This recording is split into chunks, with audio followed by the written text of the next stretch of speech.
Good morning everyone. इस video में class 12th की बिजनेस स्टडी जिसमें principle of management second chapter का जो कंटिन्यू हमारा जो चला हुआ है, इसमें फ्यूल प्रिंसिपल के ऊपर हमारा फोकस है। तो आज का टॉपिक फ्यूल की 12th जो प्रिंसिपल है, stability of turnover of personal. Fuel कहता है कि जो मैन पावर है उसके अंदर स्टेबिलिटी होनी चाहिए, उसके कार्यकाल में स्टेबिलिटी होनी चाहिए। इसके according no frequent terminations and transfer होना चाहिए, नहीं तो फ्रीक्वेंट टर्मिनेशंस और ट्रांसफर जो है ये दोनों ही संस्था के लिए सही नहीं है। According to this principle, the management must provide the feeling of job security among the employees.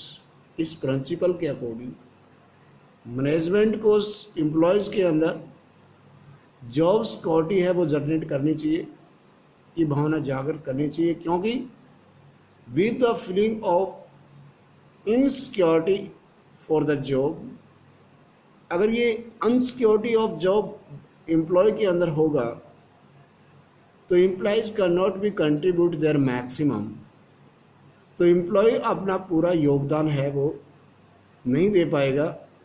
Frequent turnover of employees is bad for organisations, और ये स्वयं संस्था के लिए घातक होगा, सही नहीं होगा।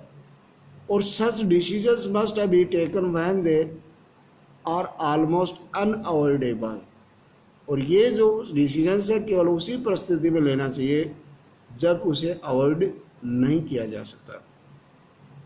तो यहाँ पे ये कहता है कि not only turnover but frequent transfer और rotation should also be avoid. इन्हें भी क्या है कि अवॉइड करना चाहिए, because it take some time to a person, क्योंकि एक व्यक्ति किसी न्यू जॉब पे अपने आप को सेटल करने के लिए उसे टाइम चाहिए। By the time he get settled, और जैसे ही वो वहाँ पे सेटल होता है, he receive the transfer order, और उसे ट्रांसफ़र ऑर्डर प्राप्त हो जाता है, then it will be wastage of sources, इससे रिसोर्स की वेस्टेज होगी। Employee will not be able to contribute his best for organisation, और एम्प्लॉय जो है वो संस्था के लिए अपना बेस्ट योगदान नहीं कर पाएगा। इसका पॉजिटिव इफेक्ट जो होगा प्रिंसिपल का वो क्या होगा, improve the efficiency level of employees, इससे एम्प्लॉय की जो एफिशिएंसी है वो जनरेट होगी, इम्प्रूव करेगी।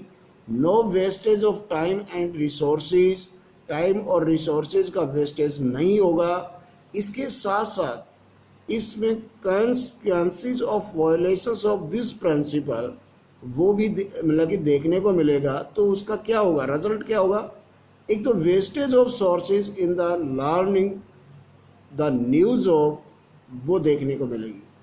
Secondly, frustrations and dissatisfactions among the employees वो भी यहाँ पर जनरेट करेगा। इसके साथ साथ हमारे पास जो 13th जो है वो है इनिशिएटिव्स, यानी कि ऑर्गेनाइजेशंस को पहल करनी चाहिए।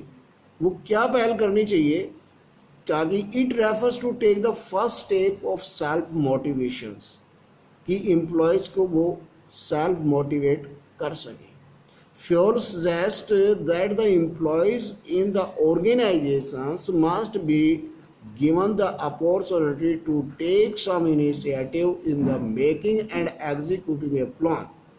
फ्यूल के अकॉर्डिंग ये कहता है कि एम्प्लॉयज़ को ये अवसर देना चाहिए, मतलब कि वो अपॉर्चुनिटी प्रोवाइड करनी चाहिए या वो पहल करनी चाहिए जो उसके अपने जो विचार है वो वहाँ पर जनरेट कर सके, उसके लिए प्लान बना सके। It gives the eminence of satisfaction to employees, इससे क्या है कि एम्प्लॉय में अत्यधिक जो है क्या है कि कॉन्फिडेंस पैदा होगा।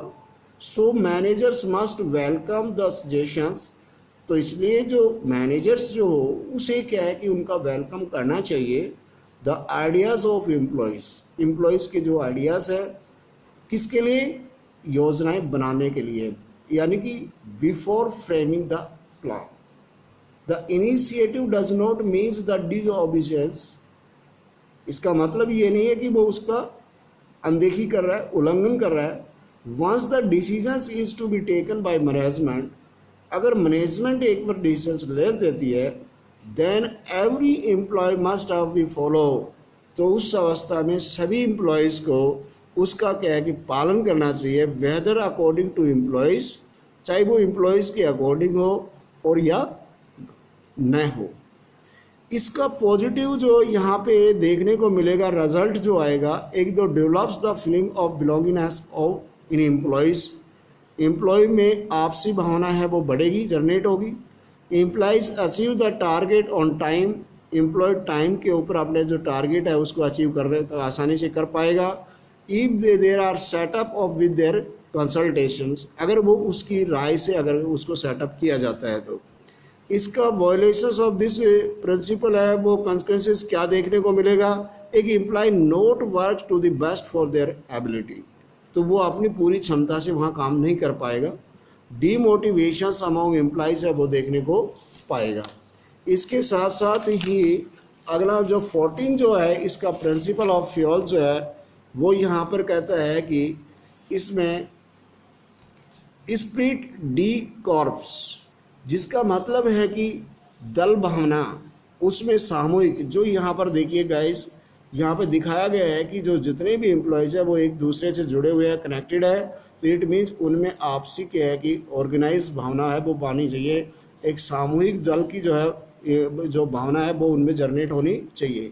इसका मतलब है कि management must have to encourage and promote the team spirit, management को जो टीम को क्या करना चाहिए, एक तो इनकरेज करना चाहिए, दूसरा उनको बढ़ावा देना चाहिए यूनिटी एंड हार्मोनी के ऊपर। This will be bring up इसमें coordinations and cooperations of in organisations, इससे क्या होगा, जो संस्था होगी उसमें एक तो कोऑर्डिनेशंस और दूसरा कोऑपरेशंस है वो देखने को मिलेगा। ए मैनेजर शुड रिप्लेस, एक मैनेजर्स को अपना जो है आई की जगह वीक शब्द को क्या रिप्लेस करना चाहिए। इसका रिजल्ट ये होगा कि म्यूचुअल ट्रस्ट है, बिलोंगनेस अमॉन्ग द टीम मेंबर्स है वो देखने को मिलेगी। It will minimise the needs of use of penalties, और उससे किसी तरह की पेनल्टी की है दरकार नहीं पड़ेगी। इसका पॉजिटिव जो है इफेक्ट क्या होगा, एक develop in the team spirit है वो देखने को मिलेगी, अचीवमेंट्स ऑफ ग्रुप गोल है वो उनको आसान हो जाएगा। और इसका वायलेशंस ऑफ दिस प्रिंसिपल के क्या कॉन्सिक्वेंसेस क्या होंगे, एक तो टीम गोल जो है मे नॉट बी अचीव्ड, उसे प्राप्त नहीं किया जाएगा। दूसरा नो टीम स्पिरिट, नई टीम स्पिरिट देखने को मिलेगी। मोर स्ट्रेस और इंडिविजुअलिज्म्स है वो यहाँ पर जनरेट हो जाएगा। तो मेरे को उम्मीद है कि आपको ये है क्लियर हुआ होगा। इसे लाइक करना और सब्सक्राइब करना ना भूलें। Thanks, have a nice day. और नेक्स्ट जो हमारा जो टॉपिक होगा वो साइंटिफिक मैनेजमेंट इसमें डेवलप्ड बाय F.W. टेलर, वो नेक्स्ट वीडियो के ऊपर होगा। Thanks, have a nice day.